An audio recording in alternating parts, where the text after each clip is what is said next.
Okay, bondia kutokea Tanzania Hassan Mwakinyo kupitia ukurasa wake ule wa Instagram ameweza kutoa statement ama maelekezo juu ya pambano na changamoto ambazo zilizotokea na kuweza kupoteza katika pambano lake. Sasa Hassan Mwakinyo kupitia ukurasa wake wa Instagram ameweza kuandika ujumbe ambao mimi naenda kusoma. Mwakinyo ameweza kusema ya kwamba napenda nitoe pole za maumivu kwa wote mlioumizwa au kutoelewa kilichotokea jana. Anasema ya kwamba siatetei matokeo ya kupoteza kwangu na siumii sababu ndio game.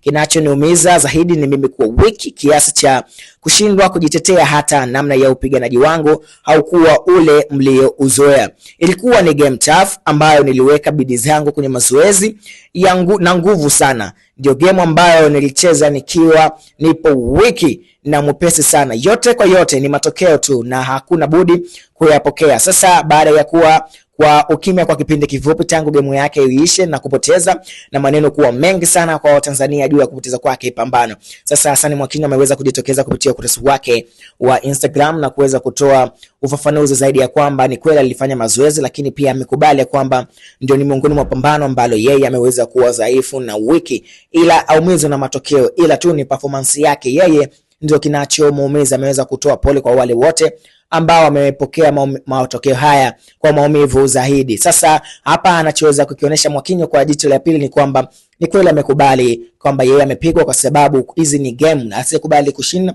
sio mshindani kabisa. Ndio ambacho ameweza kukifanya bondia huyu Hassan Mwakinyo, licha ya watu kuonekana wengi kufurahishwa na matokeo haya ya Hassan Mwakinyo kupigwa. Sasa yeye ameweza kutoa ni kwamba aumii kupoteza hili pambano, ila tu kinachomuumiza ni kwamba ni udhaifu wake, weakness ya pambano hilo, akuwa kama vile ambavyo amekuwa kwenye mapambano yake yaliyopita. Cha kufanya sio kusubscribe katika YouTube channel yetu kama Film Online ili uweze kupata zile taarifa zote za kiburudani kutokea hapa Film Online.